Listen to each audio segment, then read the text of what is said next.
नमस्कार। आज है नवंबर की 16 तारीख, दिन बुधवार। आज की खबरों के साथ मैं हूं हाजिर पंकज प्रियदर्शी। अब पंकज प्रियदर्शी सुनिए प्रादेशिक समाचार। पहले मुख्य समाचार। मुख्यमंत्री नीतीश कुमार की अध्यक्षता में हुई कैबिनेट बैठक में कुल 13 एजेंडों पर लगी मुहर और 17 नवंबर से 26 नवंबर तक बिहार के 8 जिलों में अग्निवीर भर्ती के कैंप लगाए जाएंगे। और जानेंगे बिहार के मौसम का हाल और बिहार की खबरों के अपडेट। अब समाचार विस्तार से। मुख्यमंत्री नीतीश कुमार ने मंगलवार को अधिकारियों को विभागीय योजनाओं के लक्ष्य और उपलब्धियों का ठीक से विश्लेषण कर निर्धारित समय में कार्य को पूर्ण कराने का निर्देश दिया है। मुख्यमंत्री ने एक अन्य मार्ग स्थित संकल्प में बिहार विकास मिशन की बैठक में निर्देश देते हुए कहा कि विभागीय योजनाओं के लक्ष्य और उपलब्धियों का ठीक से विश्लेषण कर निर्धारित समय में कार्य को पूर्ण कराएं।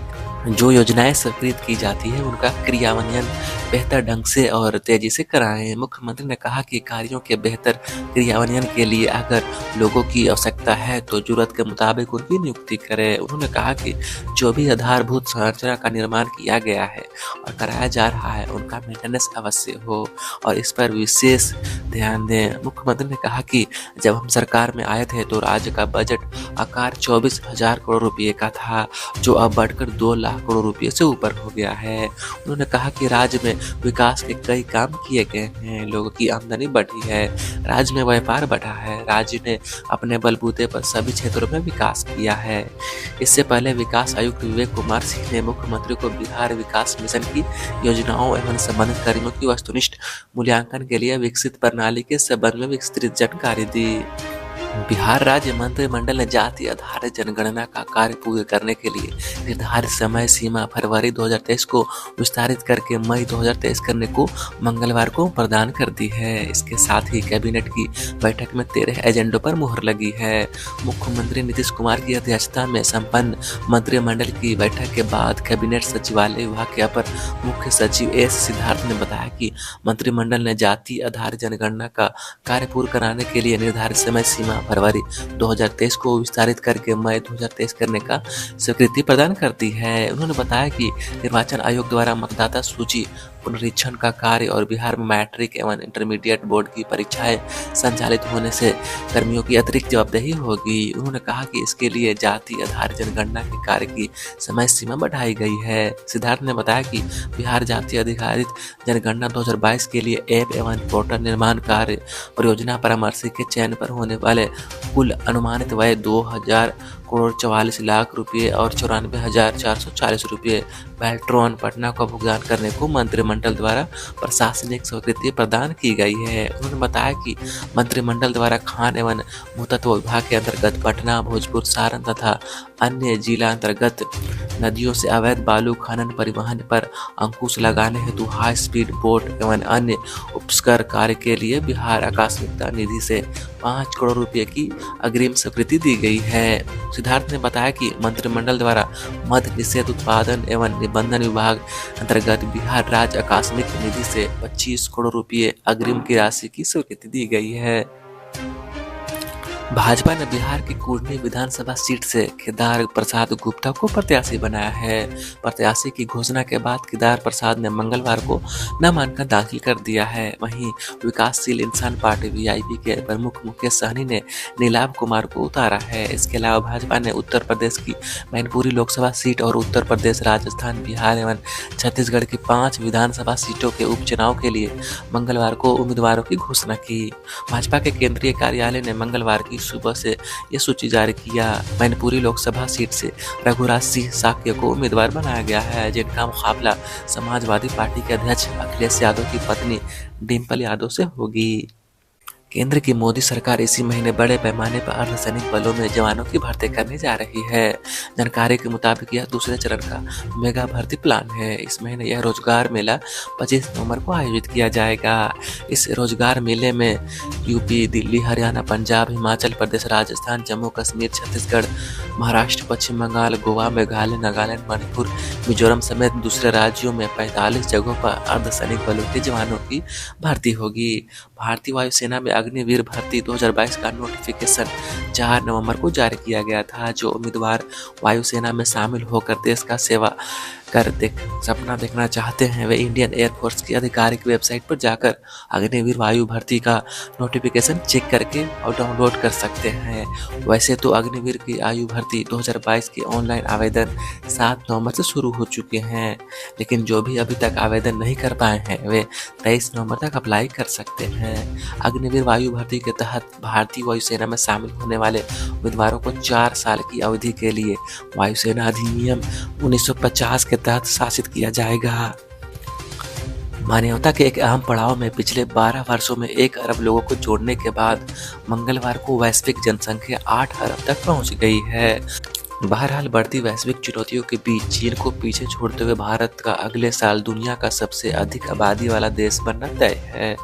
जनसंख्या घड़ी ने 15 नवंबर को 8 अरब का आंकड़ा दर्शाया है। खास यह बात है कि इनमें से 1 अरब लोगों तो पिछले 12 वर्षों में जुटे हैं। संयुक्त राष्ट्र जनसंख्या कोष ने ट्वीट किया है कि 8 अरब उम्मीदें, 8 अरब सपने, 8 अरब संभावनाएं, हमारा ग्रह अब 8 अरब लोगों का घर है। संयुक्त राष्ट्र ने जनसंख्या के 8 अरब तक पहुंचने को मील का एक उल्लेखनीय पत्थर करार दिया है। दुनिया की जनसंख्या 8 अरब के आंकड़े को छूने में भारत का सबसे अधिक योगदान है। संयुक्त राष्ट्र के मुताबिक दुनिया की जनसंख्या 7 अरब से 8 अरब तक पहुंचने में 17.7 करोड़ लोगों का सर्वाधिक योगदान भारत का है, जबकि दूसरे नंबर पर चीन है जिसने इसमें 7.3 करोड़ लोग जोड़े हैं। पछुआ व उत्तर पछुआ हवा का प्रवाह राजधानी समेत पूरे प्रदेश में बना हुआ है। इसके प्रभाव से प्रदेश के सभी जिले के तापमान में गिरावट जारी है। राज्य के 22 जिलों का तापमान गिरा है। पिछले 3 दिनों में न्यूनतम तापमान में 3 से 4 डिग्री की गिरावट आई है।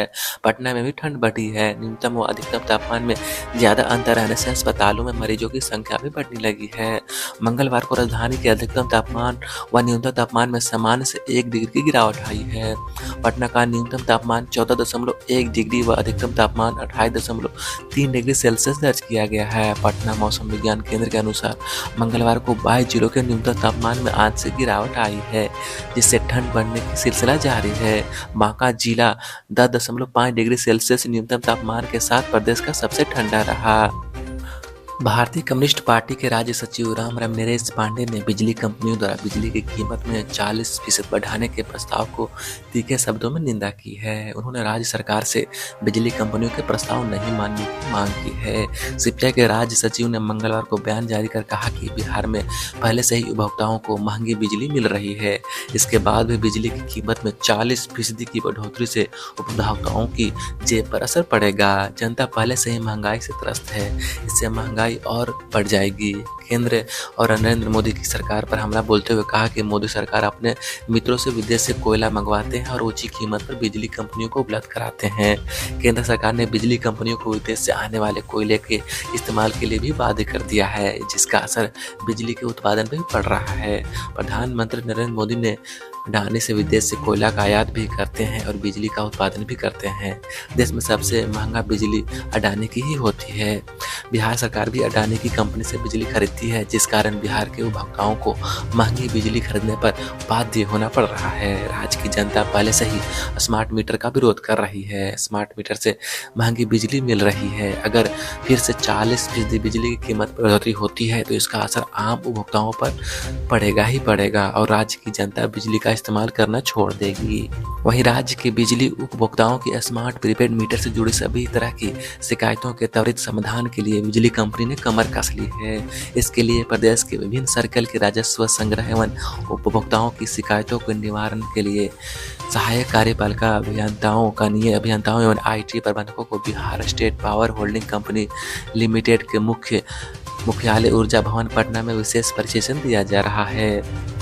गेंदबाजों के शानदार प्रदर्शन के बाद कप्तान हिमांशु राणा के नेबाद शतक, 101 रन, 57 गेंद पर 12 चौके और 3 छक्के की बदौलत हरियाणा ने Vijay Hazare trophy one day cricket प्रतियोगिता में बिहार को आसानी से 9 विकेट से हरा दिया।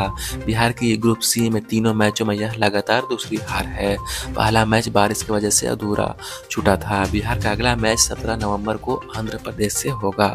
बेंगलुरु के अल्लूर क्रिकेट ग्राउंड पर 3 पर खेले गए मैच में मंगलवार को टॉस हारने के बाद बिहार ने पहले बल्लेबाजी की और 47.5 ओवर में 158 रन बनाकर आउट हो गई। जवाब में हरियाणा ने 22.2 ओवर में 1 विकेट के नुकसान पर 159 रन बनाकर मैच जीत लिया। हरियाणा के लिए कप्तान हिमांशु राणा ने शतकीय पारी खेली। इससे पहले जूनियर वर्ल्ड कप के हीरो निशांत सिद्धू की अगुवाई में हरियाणा की गेंदबाजी से बिहार की बल्लेबाजी चरमरा गई। सिद्धू और हाल की काउंटी मैच खेलने वाले जयंत यादव ने 3-3 विकेट लिए, जबकि 2 विकेट राहुल तेवतिया ने लिए। बिहार की ओर से सर्वाधिक 33 रन सचिन कुमार सिंह ने बनाए। इसके बाद डेब्यू करने वाले 19 साल के राघवेंद्र प्रताप सिंह ने 31 रनों का योगदान किया। वहीं दूसरी ओर कूच बिहार ट्रॉफी में बिहार 261 रन से हार गया। बिहार की टीम आखिरी 4 विकेट 63 रन जोड़कर आउट हो गई। इसी के साथ ही उसे कूच बिहार अंडर-19 टूर्नामेंट में अपने दूसरे मैच में हरियाणा के खिलाफ 261 रन से शिकस्त का सामना करना पड़ा है। बिहार का अगला मुकाबला अब मणिपुर से अहमदाबाद में 19 नवंबर से होगा।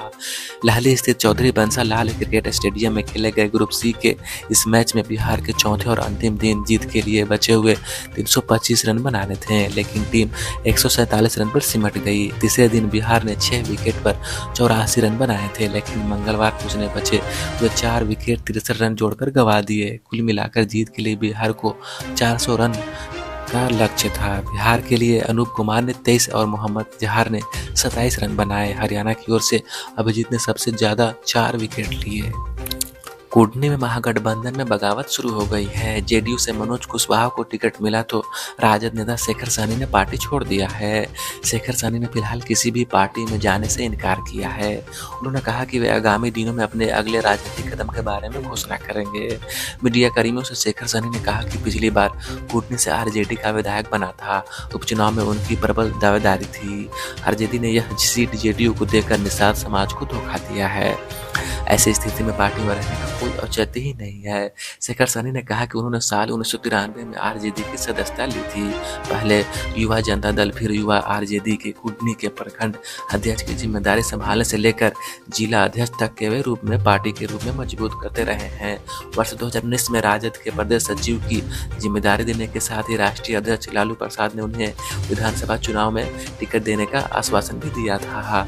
हालांकि पिछड़ा होने के कारण राजद ने विश्वासघात किया है। जहां मान सम्मान नहीं, वहां रहने का कोई मतलब नहीं है। बता दें कि कूटनी विधानसभा सीट पर उपचुनाव के लिए 5 दिसंबर को वोटिंग होनी है। इसके नतीजे 8 दिसंबर को आएंगे। इसके लिए नामांकन की प्रक्रिया जारी है। महागठबंधन की ओर से जेडीयू ने पूर्व मंत्री मनोज कुशवाहा को टिकट दिया है। पहले यह सीट आरजेडी के खाते में रहने की बात की जा रही थी। खगड़िया चौथम थाना क्षेत्र के अग्रहन गांव में मिनी असलहा फैक्ट्री का पुलिस ने उद्भेदन किया है, जिसमें असलहा बनाने से संबंधित कुछ औजार एवं अर्धनिर्मित हथियार भी पुलिस को हाथ लगा है। पुलिस सूत्रों ने बताया है कि गुप्त सूचना के आधार पर टीम गठित कर थानाध्यक्ष मनोज कुमार पुलिस बल के साथ वहां पर पहुंचे और छापेमारी की। सूत्रों के अनुसार गुप्त सूचना के आधार पर सुलेन चौधरी के घर पर छापेमारी की गई, जहां पुलिस के द्वारा एक देसी कट्टा निर्मित तथा 2 अर्ध निर्मित हथियार बरामद किए गए हैं। साथ ही प्रादेशिक समाचार का ये अंक समाप्त होता है। नमस्कार।